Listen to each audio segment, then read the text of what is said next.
Good evening, everyone. Welcome to this podcast. Thank you for listening. My name's Joe. I'm from Snake Eyes MTG, and I have Lucas here from Whenever MTG. Hi there. And we're going to have a quick chat with you about the new set that's coming out next week. The Aetherdrift set is set to be quite an interesting one. What do you think, Lucas? Yeah, I mean, it's going to be based, in vehicles, which is something we've seen some vehicles before, but not a set centered around it. Many of the vehicles we've seen in Standard or Pioneer have never been so, never had that big potential. I mean, besides the red deck, the Greasefang. But yeah, maybe we're going to see some new vehicles that will impact Pioneer in a way that we haven't seen before. Yeah, absolutely. I think that, I remember looking back on Kaladesh Standard, it was a really good standard set. Oh, yeah.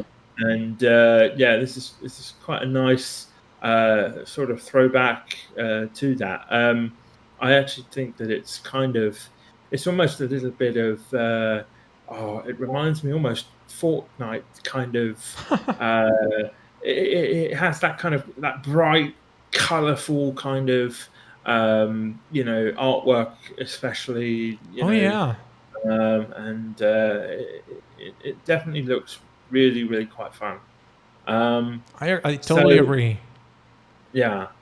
And what are we going to be sort of covering in this podcast today? I think we've got to take a look at the mechanics that are going to be coming from Aetherdrift.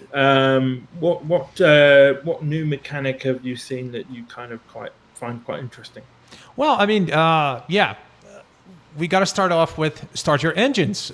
So start your engines. So it's a mechanic that it's an ETB effect. So when a card with start your engine enters the battlefield, you effectively turn on your engine. You get started, and the idea is that you're in a race, I think. And so whenever you deal damage to your opponent, you sort of go up a gear, and you start off at gear 1.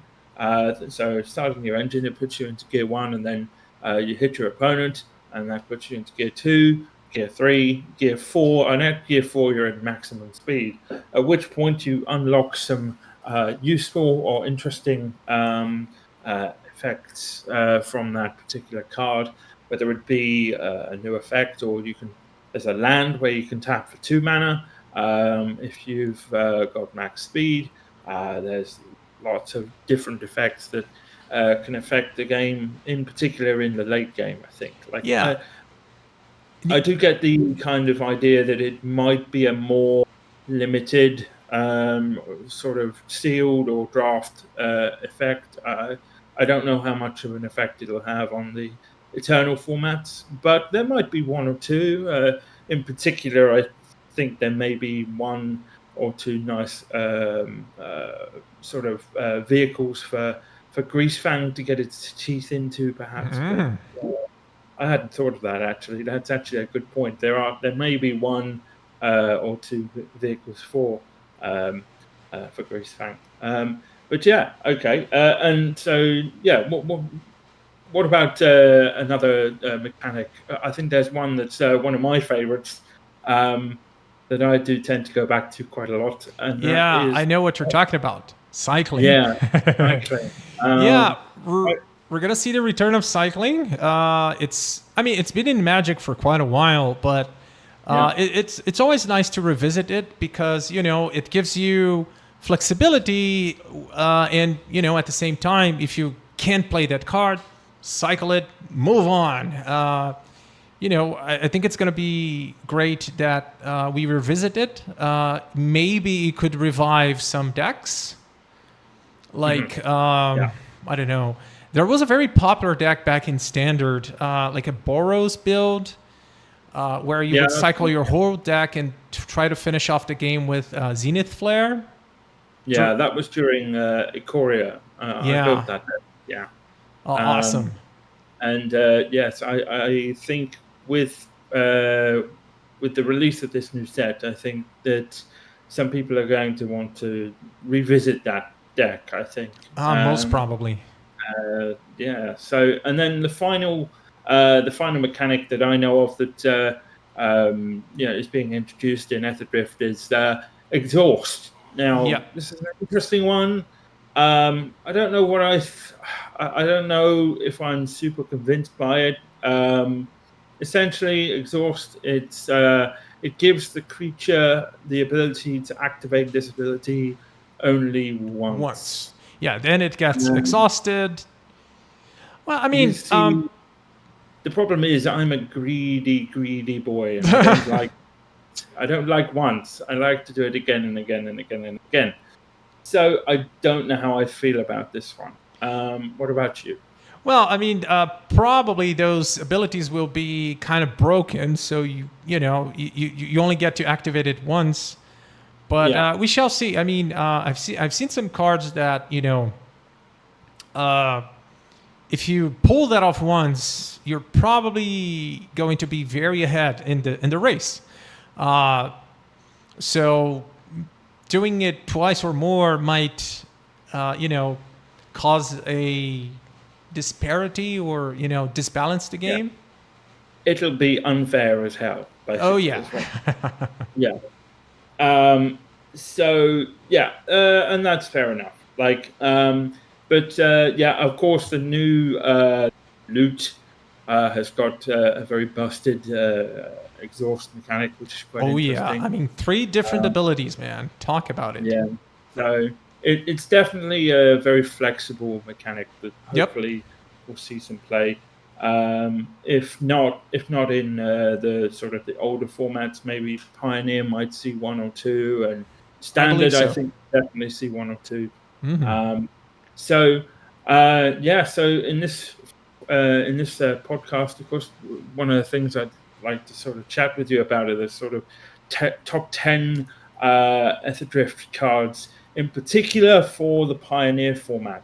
Yeah. Um, so, of course, Pioneer at the moment it's in a weird spot. Weird position. Yeah. Um, we're in a position where Wizards have decided to put Pioneer on the back burner for a year, which I certainly disagree with. It's my favorite format, Mine too, but man. but what it does is I think it means that Pioneer is the format where you can have fun. You can try some janky things because it doesn't matter because there are no proper tournaments going on.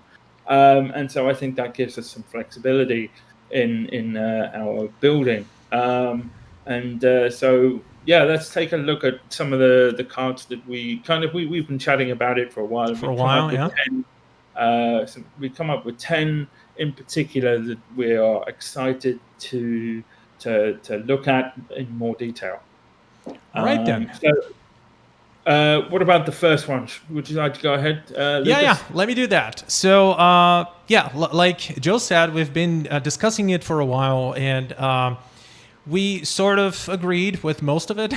Yeah. So here's our top 10 cards for Pioneer. Okay. So for our 10th place, we got the Aetherdrift, which is a brand new Planeswalker artifact and equipment at the same time.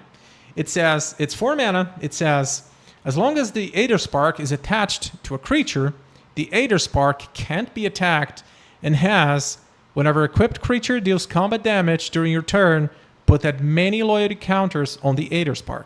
Wow.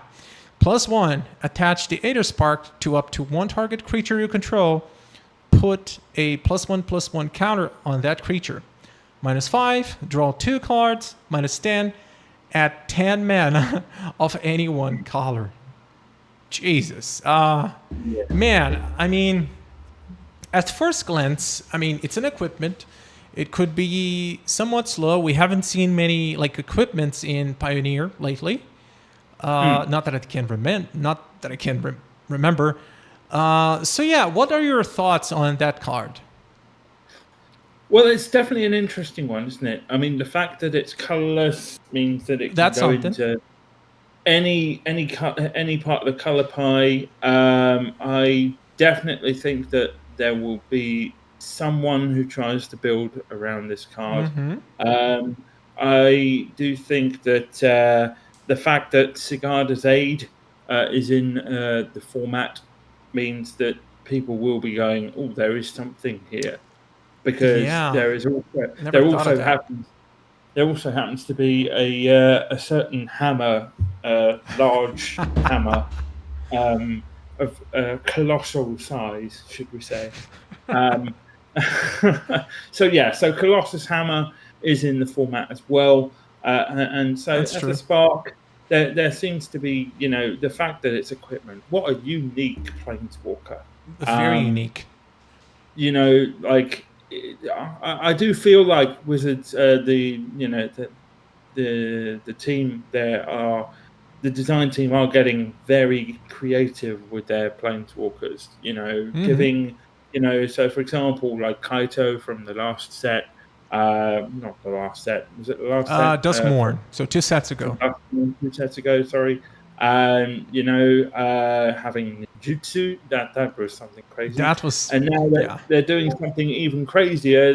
They're turning a planeswalker into an equipment, which means that it can't be attacked. Uh, Yeah, good so luck with that. I definitely think there's something here. I don't know what it is yet, but I do think it will involve being cheated into play, because I think 4 mana for this kind of effect is kind of a little weak on its own. I think it will have to be cheated in somehow for it to be, Yeah, I agree. It doesn't do anything as soon as it gets yeah, played. I mean, sure, you can attach it to something, but you're never gonna want to play it without any creature on the battlefield, right? no, no. Yeah. So, I mean, there's also I think the card's called Forge Anew. Mm-hmm. Uh, that's another card that would kind of go quite nicely with this as well. So yeah, I think it's a strong card, and it's something that will be built around in the future for sure. Most probably. Yeah. Okay. All right. Moving on to our top 9. Yeah. So number 9 is a card called Voyage Home. It's a sorcery for 7 mana, 5 blue and white, and it's got affinity for artifacts. Oh, we forgot that.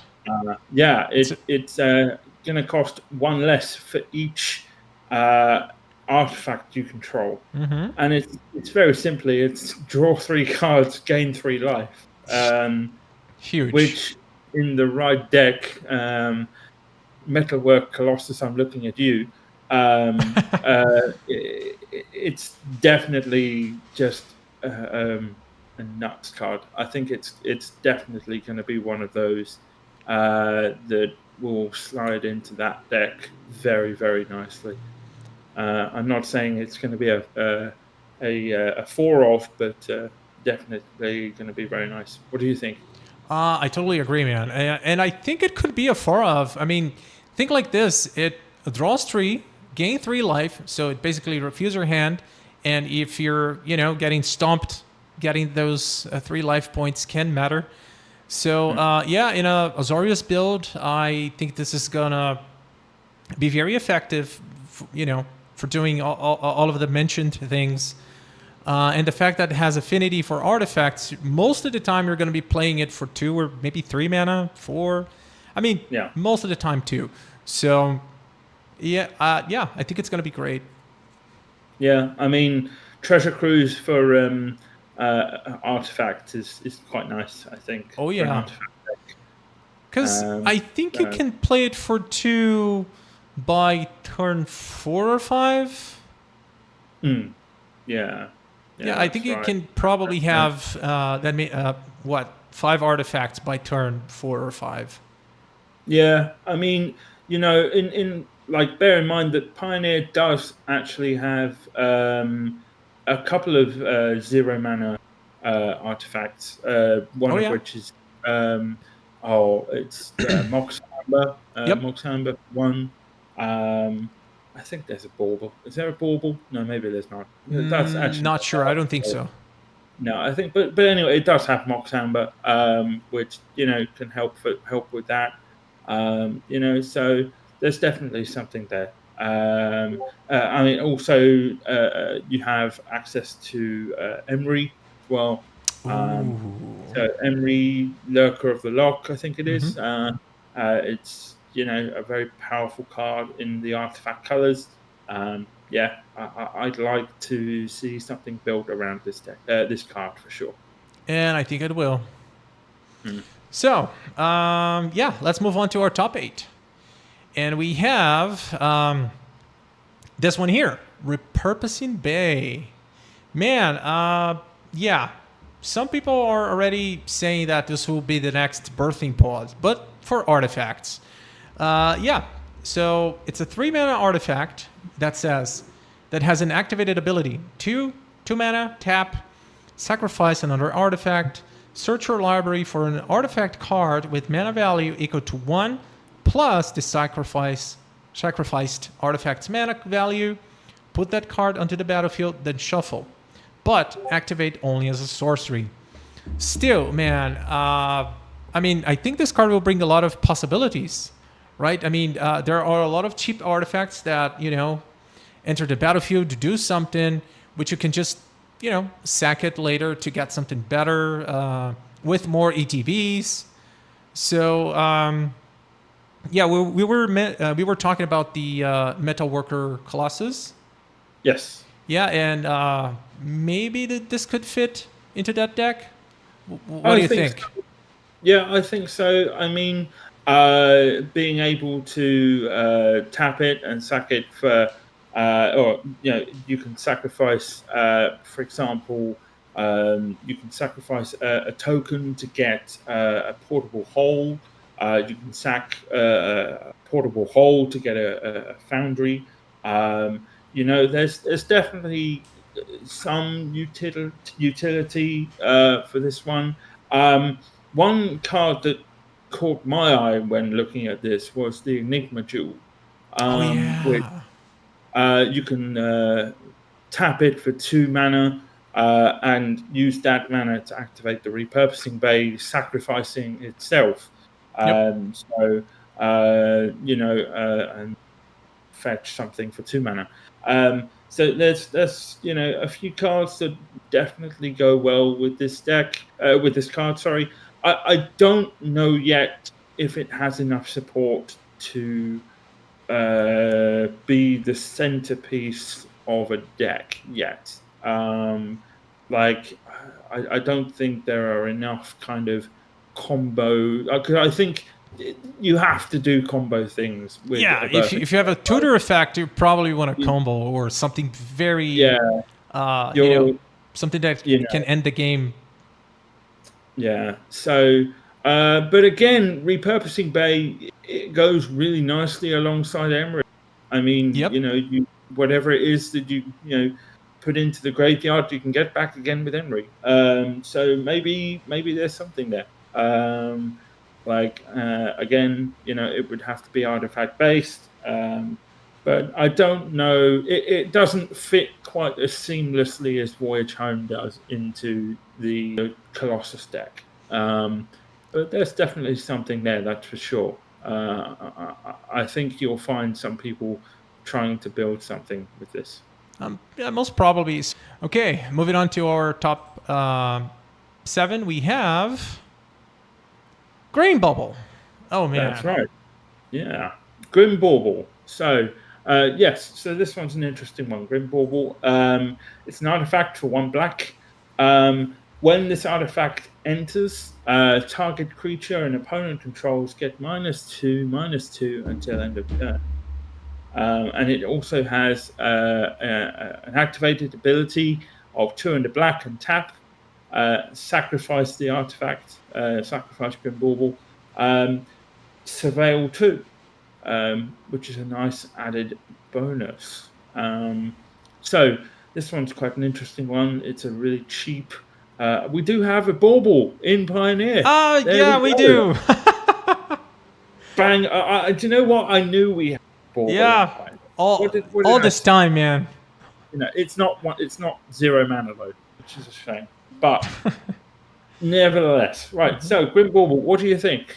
Yeah, man. I mean, I don't know if you've seen the Pixie decks and the Dimir bounce decks Yeah. that are currently in Standard and Pioneer. They Yes. are like they have been one of the most annoying decks ever created, and Yeah. this little They're guy very here. clever. Sorry. They're very clever. It's a very clever deck. It's a Oh, it very is well built deck. The very standard built. one. I've seen the standard deck. And it's a very well built deck. I would have never have had the intelligence to build that style of deck. It's very interesting. Well, You know, like cheers how to it whoever works. did it.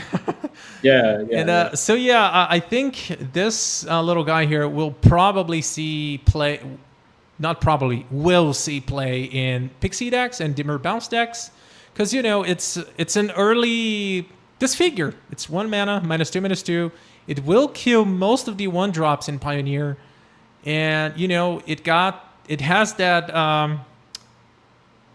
recursiveness. You can recur it many times with the Pixie, fear Yeah. of isolation. So yeah, it shall be a nightmare. And it's one more thing you can add to your arsenal of enchantments and artifacts. Yeah, no doubt. And also, I mean, I've mentioned Emery before, but it's another thing that Emery could possibly get back if you were to build some kind of, artifact control, something like that. That might be interesting as well. Oh But yeah, I yeah, mean you can I do think it will see the most play in these Pixie decks for sure. most probably, but yeah. Now that you mention it, I haven't thought of Emery. So, dude, this could be a powerhouse. I mean, not a Yeah. powerhouse, but something very impactful. Yeah, I think so. I think because with Emery, you can keep recurring it. You can surveil too, so you can fill your graveyard back up. You can, there's a few interesting things that you can do with it. Um, so I'm kind of reaching a little bit with Emery. It might happen, but it was just one of the things that came to my head when I first saw it. But I haven't seen much of the Pixie decks in Pioneer yet. Um, but I know they exist in Standard, and I know it's very powerful, and decks that are powerful in Standard very often bleed over into Pioneer if they're Uh-huh. that powerful. So yeah, definitely something that we'll see in the future, I think. Yep. So, moving on to our top 6. We have Moltender. Yeah, it's a 1 mana, 1/1 insect druid creature with 2 activated abilities. The first one is tap to mill a card, and the other one is tap, exile a card from your graveyard at 1 mana of any color. And I think there's been 2 decks. Oh, sorry, only one. The Roots deck that will absolutely love this card. It does everything the Roots deck wants it to do. Milling and adding mana. Dude, I believe this will add a lot of strength to the deck and allow it to, maybe make it into the top tier decks in Pioneer. Yeah, I actually I have a lot of faith in this new set has been quite kind to the Roots deck. I Yep, think. yep. I think the key you mentioned about milling and adding mana. I think the key for this card in particular is the exiling a card from your graveyard, because obviously exiling a card from your graveyard triggers the Roots. Um, Exactly. so it's just one thing that you can play, get it down turn 1, and you can start doing some busted stuff like Tyvar or things that just make that card. Honestly, whoever designed the Roots card was just oh my gosh, it's a stupid Genius. card. No, I think it's stupid. Stupid. It's so powerful. It's It's so kind of powerful, broken, and yeah. I do find it amazing that up until now, it's not really found its place in Pioneer.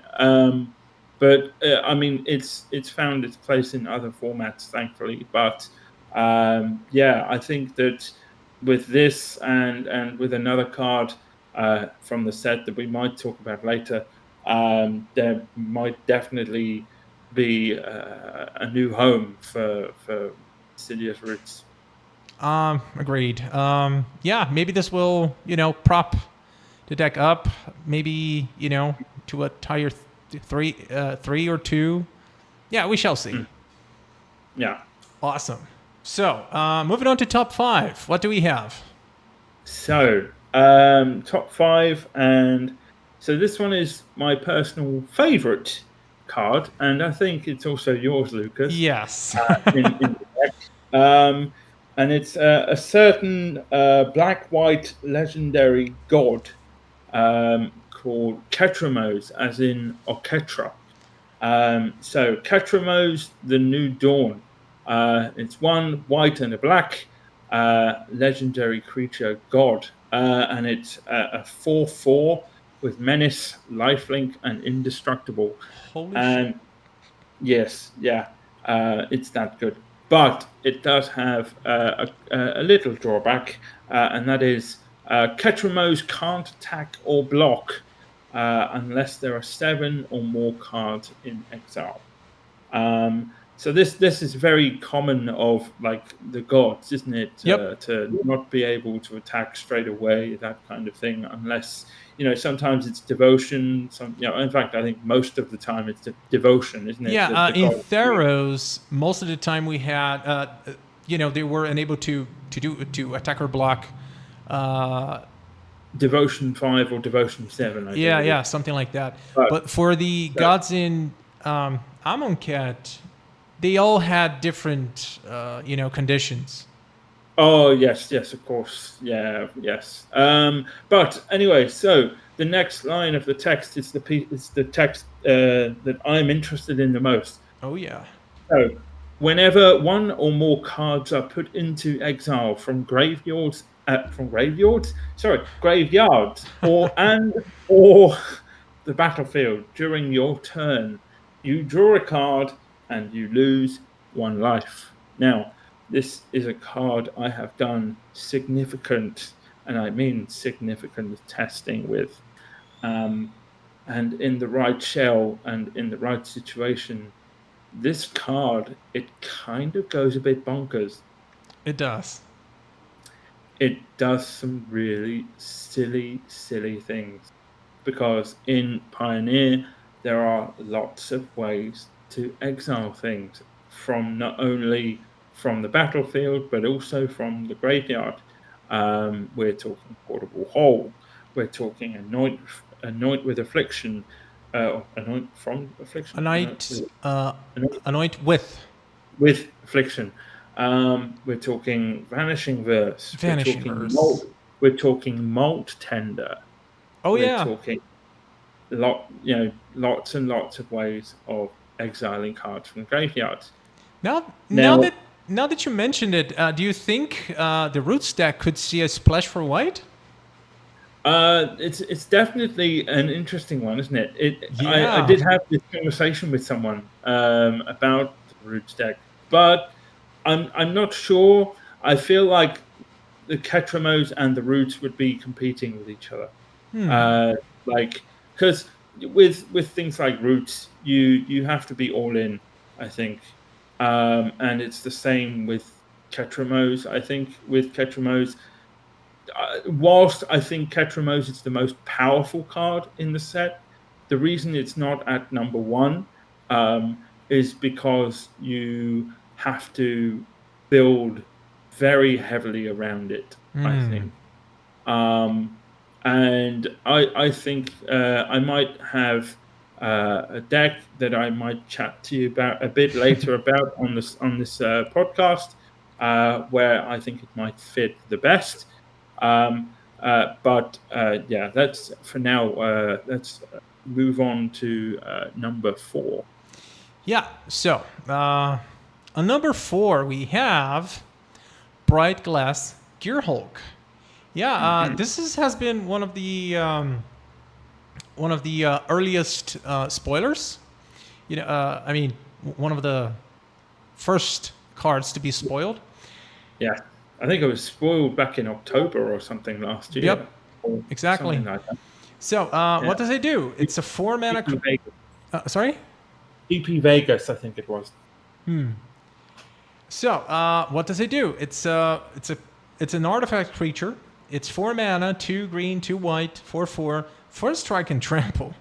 And when this creature enters, you may search your library for up to 2 artifact, creature, and/or enchantment cards with mana value 1 or less. Reveal them.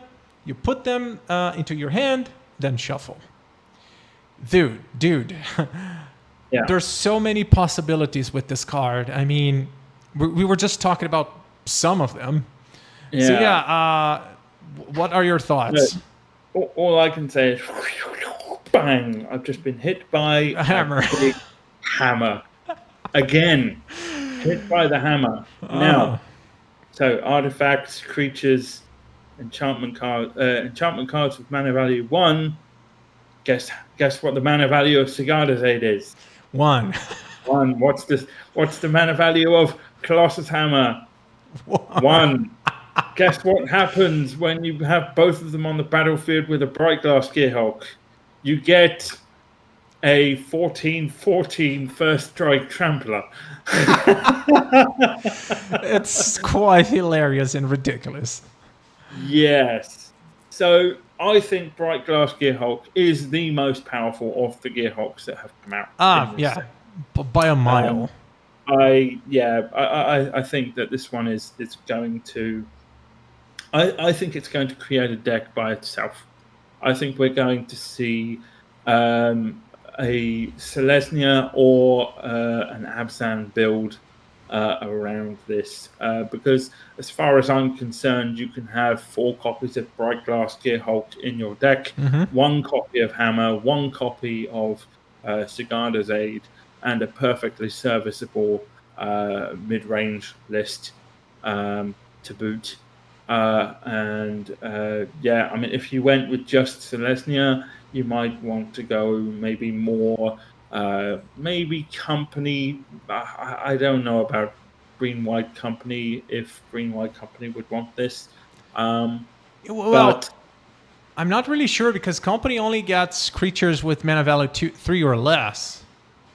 So yeah, it does. But I was thinking, what happens after Company? Oh yeah, yeah. So it's like I said, I was thinking aloud, what green-white decks are there in Pioneer at the moment? But no, I do think with the introduction of the Verge lands, which we'll talk about in a bit, I think that the Pioneer format is going to get ever easier to maybe consider building 3 color decks, which at the moment it hasn't always been that easy. So yeah, I reckon we could see an Abzan build out of this. Most probably. I would love to play multiple copies of Bright Glass Gearhulk, because a 4/4 first strike trample alone is pretty. It's quite the body. It's nothing to sniff at, that's for sure. Exactly. So yeah, I'm excited for this card. I'm definitely going to be playing around with this one. Yeah. Me too. I mean, there's tons of possibilities when brewing, so yeah, we shall see that. I just see it as it's going to be bring an interesting toolbox deck. It'll be a mid-range list, but you'll have a toolbox of cards like Portable Hole, Shadow Spear, that kind of thing. So you can imagine the kind of thing that you can get with it. Just choose any 1-drop that to be busted, and you can get it. So all in the same list. Yeah. So you can make some kind of toolbox list, I'm pretty sure. But yeah, so that's the Bright Glass Gearhulk. moving on to our top 3 card. So this one is one that is one of my favorites. And as I've mentioned, I am a big fan of the cycling mechanic. This is Marauding Mako. And it's a little shark pirate. It's 1 red mana, and it's 1/1, and it has whenever you discard 1 or more cards, put that many +1/+1 counters on this creature. Now, what an insane card this is going to be. For those of you who aren't familiar with cycling, I'd be very surprised if you're not, but just in case, cycling, you pay a cost, you can discard the card, and you can draw a card. So in particular, so if you put Marauding Mako amongst lots of cycling cards, you are constantly discarding cards. So therefore, every time you discard a card and draw a new one, you can put a +1 counter onto Marauding Mako. Now, there is a deck in Pioneer that currently doesn't see a lot of play. It used to be, actually, the original base used to be from a standard deck in Ikoria with a card called Dranis Stinger and Dranis Healer, plus a few other cards as well. But most importantly, it will fit alongside Hollow One, which is a personal favorite of mine in the modern format. And thank God they unbanned Faithless Looting. But so this is definitely going to fit alongside that deck or in that deck. You cycle so many cards, and it's going to just turn into a monster. And then if you are able to give it trample, then all the better. Yep. What about you? What do you think about this one? Yeah, I mean, it can get out of hand very fast, especially because, so you've mentioned the Boros cycling deck. I remember back in the day we had that 1 mana Fox that has the same effect. So having 2 of those cards, plus the healer and the stinger, will add a lot of pressure early on, and being able to just cast Hollow One for 1 or 0 on turn 3 will be huge. So you can create a huge board, as early as turn 3 and then almost swing for lethal on turn 4 or 5. With the Zenith Flare, you can get the job done very fast. So I think Zenith Flare is such a fun card. The fact that it's instant speed is just so fun. And when they destroy your creatures, when they destroy your creatures, the ones that have cycling, they don't, especially if they've never played against Zenith Flare before, they think they've hurt you. Not really, friend. all of your creatures are in the graveyard, which means that your Zenith Flare is going to be that much bigger. Exactly. So Marauding Mako, fabulous card. And of course, I forgot to mention, it does have cycling itself as well. So if it's ever not very useful, you can cycle it away. Exactly. So it's a very powerful turn 1 play. And later on, just discard, try to, search for that Zenith. Yeah, life goes on. Yeah. Absolutely fabulous card. Love it. That makes 2 of us. Next up, we have... this is another one that I think Pixies are going to like. Absolutely love. Yeah, we're talking about Momentum Breaker. This guy right here. Yeah, it's a 2 mana enchantment that has basically the same effect that, one of the cards already in the deck, Tithing Blade. So what does this do? It's a 2 mana enchantment with the new mechanic, Start Your Engines. And when this enchantment enters, each opponent sacrifices a creature or vehicle of their choice. Each opponent who can't discards a card. Jesus, man. In fact, if anything, it's just a straight up upgrade to Tithing Blade. Yeah. And on top of that, you can pay 2, sack this enchantment, and you gain life equal to your speed. So, I mean, the Pixies deck has been, one of the most annoying decks ever created. We talked about it. And with this card, it shall, go to the next level. I mean, Tithing Blade was great, but the fact that, if your opponent doesn't have a creature, they discard a card. This will give the Pixie deck so much reach, so much, things they can do, when playing against control. Usually they don't have that many creatures, so that will hurt their hand. So this card will, won't be a dead card in your hand anymore, like the Tithing Blade used to be. So what was already a very annoying deck will get an upgrade. Yay! Yeah. So just to clarify, the problem with Tithing Blade was being a 2-mana card. Very often before turn 2, some decks wouldn't have a creature on board to take advantage of playing Tithing Blade on curve. Whereas now, with access to Momentum Breaker, you can play it on turn 2 and you disrupt your opponent in some way. Yeah. By forcing them to discard a card. As for the second ability, I think it's less useful in the sense of for Pixies, because very often they don't want to sacrifice it; they want to bounce it back to their hand. But in a pinch, bear in mind that the Pixies deck, it's not a fast deck, so it's pretty grindy. Very grindy. So you're going to have lots of turns in order to get up to max speed, should we say. So, very often this is, in a pinch, it can be 2 mana, gain 4 life, get yourself out of hot water. Yep. So it does everything the Pixie deck want. Pixie decky. Pixie decky. Sorry, my bad. That's my Brazilian accent kicking in. It does everything the Pixie deck wants. So this card will absolutely see play in Pioneer and Standard.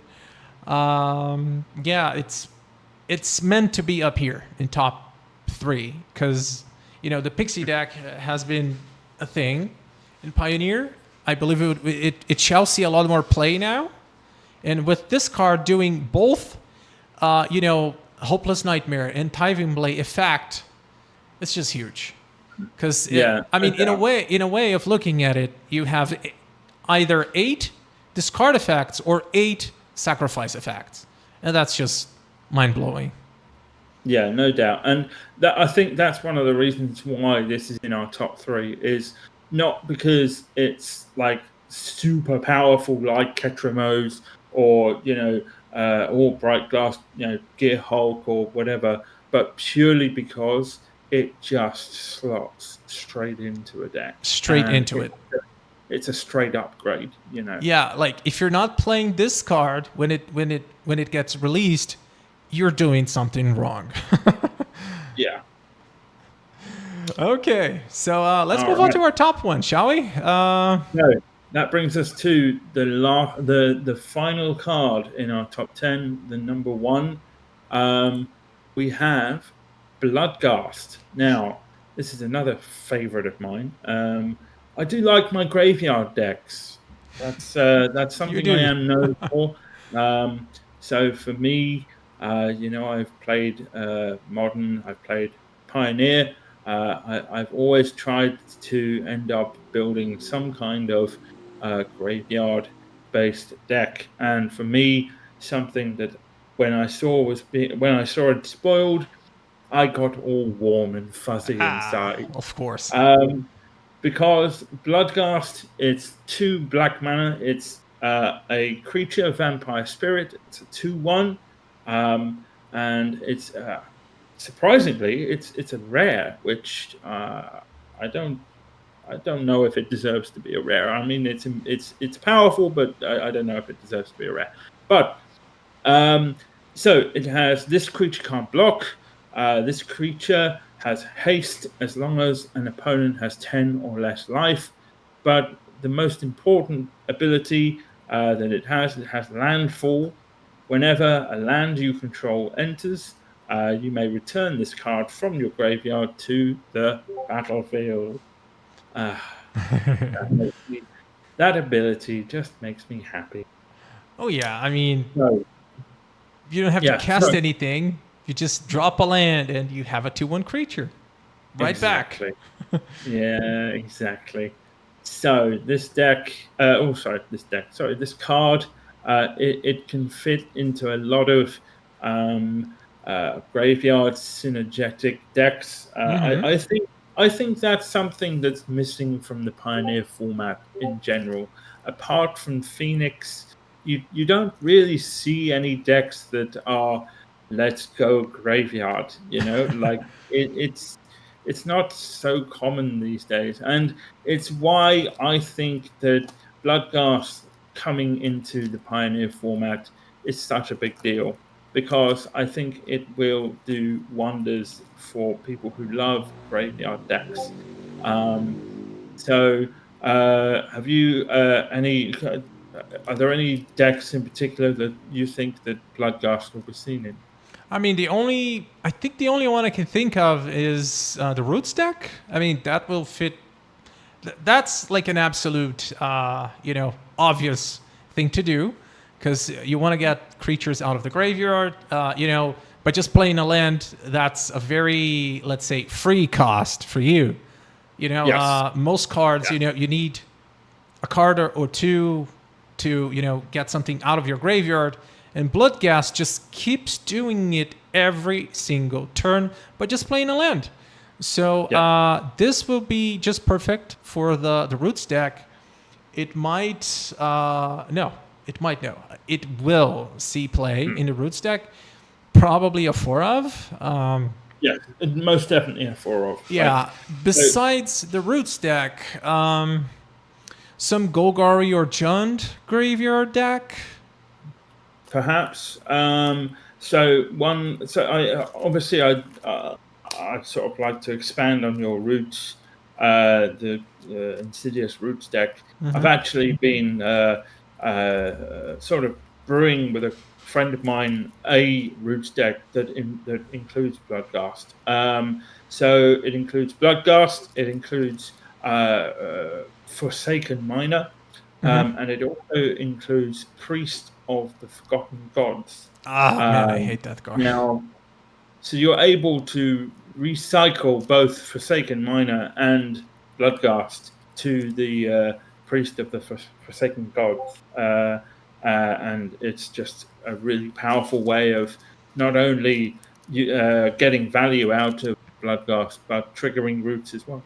Um, but yeah, so going back to like another style of deck, there are a lot of dredge cards or dredgeless dredge, should we say, in the format. For example, Prized Amalgam, Creeping Chill, Silver Smoke Ghoul, um, they all exist. Narcomoeba, they all exist. And with Bloodghast coming into the format now, that's just one more way of being able to bring back multiple copies of Prized Amalgam. I think that previous to this, I think that without Bloodghast being in the format, there's not been like a recurable way of getting your or being able to trigger the prized amalgam. So I think if we I haven't sort of built the deck yet, or I haven't sort of theory crafted it, but I definitely think there's something there. The only downside I will say, or difficulty should I say, is that Pioneer, of course, doesn't have fetches. So that is something that would have to be looked at. Yeah, I mean, we do have some fetches, but they're not very, They're not popular. amazing. Yeah, they're not No. amazing. I mean, we got Fabled Passage, Yeah, but Fable Passage that's and it. the Streets of New Capenna lands, I guess. But yeah, so but I think what will probably happen is there'll like be some cash grabs or some some form of ways of getting lands back to your hand, say to wayfinders, that kind of thing, Mm-hmm. um, in order to be able to to trigger Bloodghast more. But yeah, so I think that there's definitely some room for that in the format, and yeah, I want to build something. Yeah, man, I totally agree. This should give can I say, a breath of fresh air for the dredge strategies. This will most likely see play. This will see play in root stack, and there's plenty of other strategies to explore. So yeah, we're gonna see that guy a lot in Pioneer now. Yeah, absolutely. So I understand we have some honorable mentions. Oh yeah, yeah, yeah. Oh, I almost forgot So about that. yeah, Would you like no, to start off? there are some cards that we did consider for the top 10, Mm-hmm. but in the end we decided not to. And please, you can roll these off for us, Lucas. Go ahead. All right then, thank you. First off, we have the Verge lens. Most of the time we don't see a lot of lands being in top tens, but we got to mention that. Sorry. It's a cheap, it's a cheap cheaty option. Yeah. It's not really. Yeah, you're not tuning in to listen to us saying the lands are the best card to come into Pioneer. That's Exactly. But no. we got the 5 missing pieces, so that will help deck building. With a lot of mana fixing. So yeah, they're just great, but they didn't make the top 10. Yeah, absolutely. Yeah, like I mean, I do think that having these lands are going to massive for deck building in particular, just because you're adding that one next untapped land that can make it much easier to build in 3 colors. Yep. Because up until now, it's been kind of a bit more difficult compared to like modern to build in 3 colors unless you're building in 5 colors. So like it's yeah, I think that this will allow for some more interesting deck building. That's for sure. Yeah, for sure. So yeah, next item in the list we have loot, the Pathfinder. So Mhm. this guy right here is, he's been part of the MTG lore for the last edition, the last expansions, but we haven't seen much of him lately. So yeah, what does this guy do? It's 5 mana, 2 colorless, 1 green, 1 blue, 1 red. So teamer colors, and it 2/5 creature with vigilance, haste, and double strike. If that wasn't enough, it has 3 exhaust abilities. One being 1 green, tap for adding 3 mana of any one color, 1 red to deal 3 damage, and 1 blue to draw 3 cards. Yeah, I mean, at first glance, we look at a very expensive card, 5 mana for Pioneer. Mhm. That's quite slow.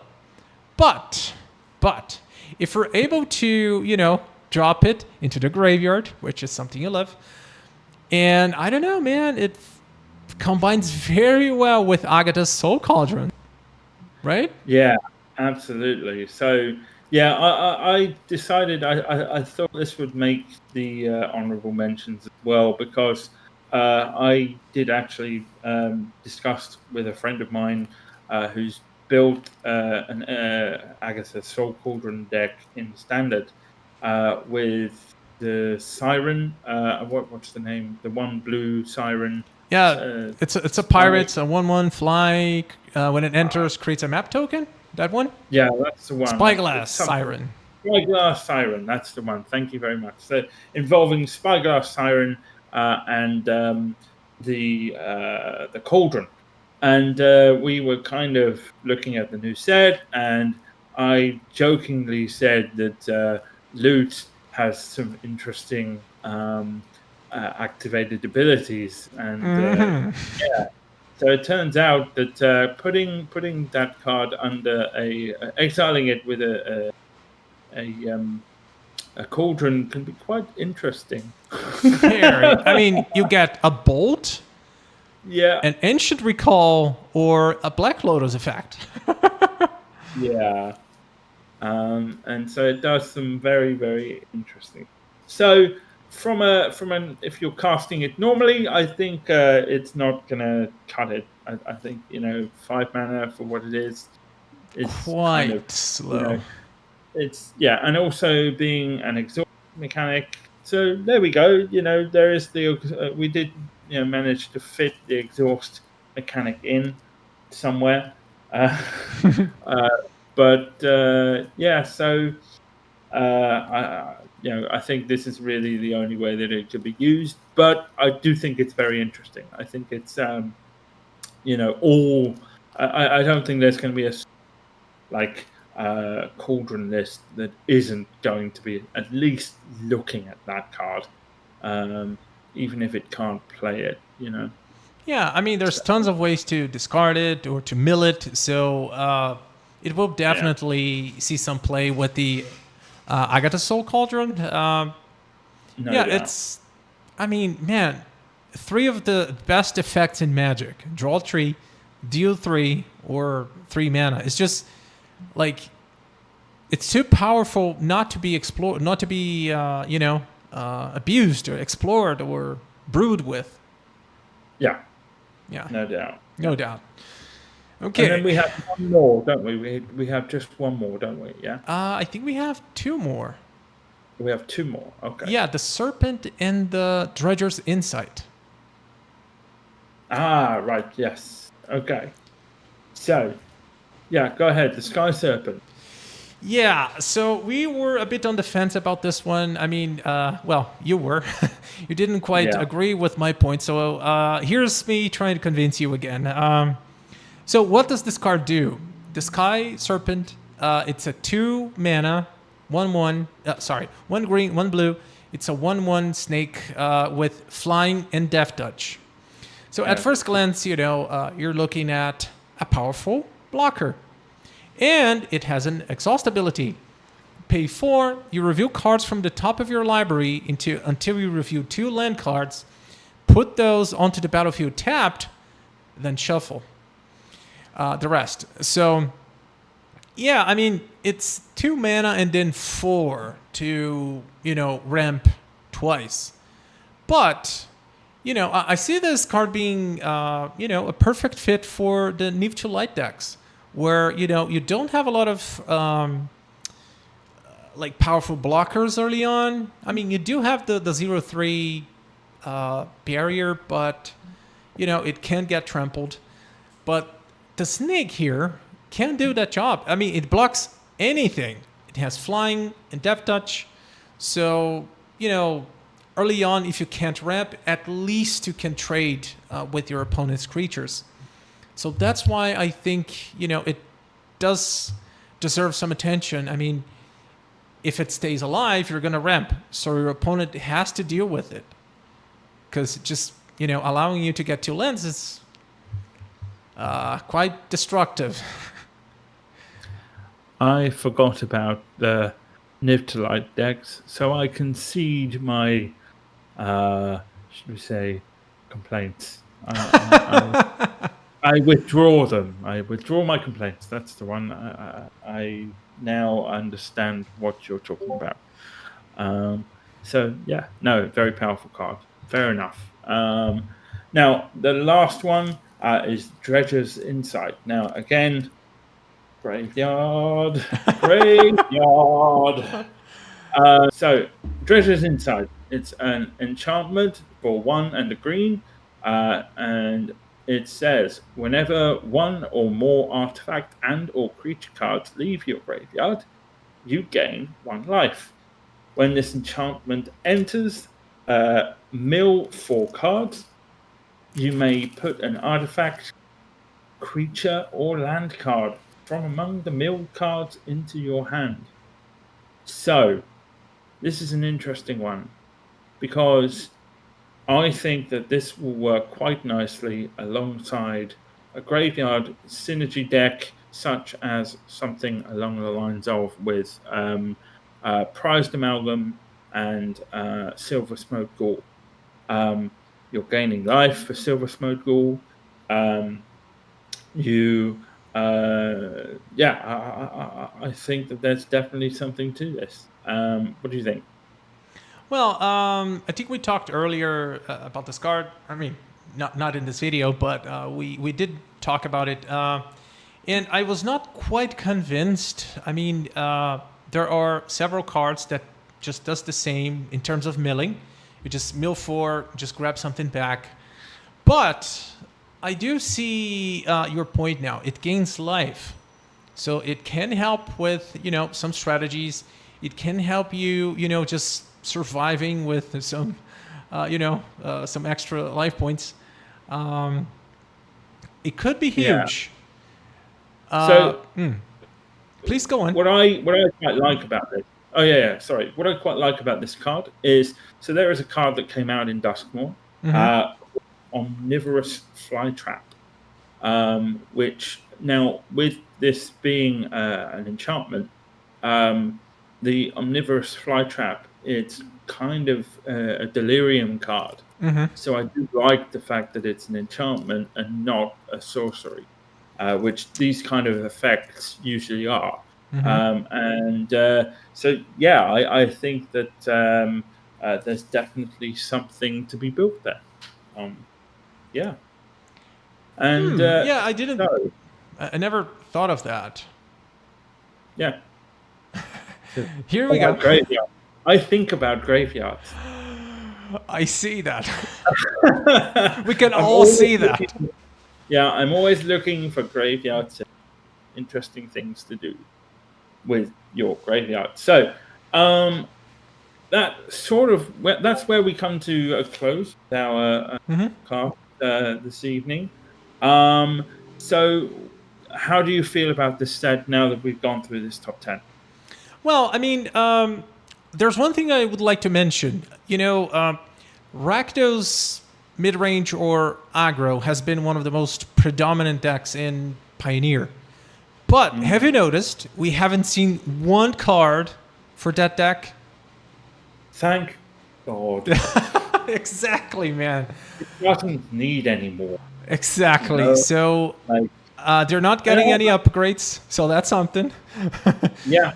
And I think, I mean, what I like about our top 10 is that all of them either upgrade a deck that is kind of on the outside, hanging outside the meta, on the sort of, sort of top 20 or top 30 decks, or they create an entire deck around them. And so, whilst I wouldn't say that the set is kind of like the most impactful or super powerful, or it has some good cards in it. But what I would say is that the cards that we've kind of mentioned, they can bring something really, really good to the format. I totally agree. I believe that this new set will breathe some fresh air into Pioneer, allowing us to brew, outside of Rakdos colors. That's very important. We haven't seen any black and white decks being predominant in the format. So this maybe, like with Catramos, we're gonna have a shot at that. Also in Selesnya colors, we do have the company deck, which is pretty strong. I would say top tier 1 or 2. But with the Bright Glass Gearhook, man, we're gonna see some very ridiculous stuff. Yeah, I think so. And you speak of the Ketramos. I mentioned earlier in the podcast that I would be talking about a short idea of what I would do with that card. and it kind of links as well to the new lands as well that we're getting. The Ketramos, I think, is actually quite a powerful win con for a control deck. Now, so if we look at the current control lists, you have a lot of effects that exile. Yeah. You also have access to delve cards, such as Wow. dig through time. Dig through time, cruise. Yeah, and on top of that, you also have access to cards that you naturally use in a control deck. In particular, I'm thinking along the lines of Esper. Esper Control, I think, is where that card will fit perfectly. You, for example, Cling to Dust. Cling to Dust. Cling Very, to Dust, yeah. yeah, it's a hugely underappreciated card. Especially in control. If you're able to do that, bear in mind you can target your opponent and you can escape 4 of your own cards. You're doing quite well there. Yeah. So, you're going to easily be able to turn on, should we say, the Ketramo's attack ability. Yeah, and the fact that it has lifelink, menace, and indestructible. That's huge. Yes. I mean, the other thing as well with Dimir control at the moment is the board wipe of choice is Deadly Cover Up. Yep. And guess what that does? Exiles cards. Exiles cards.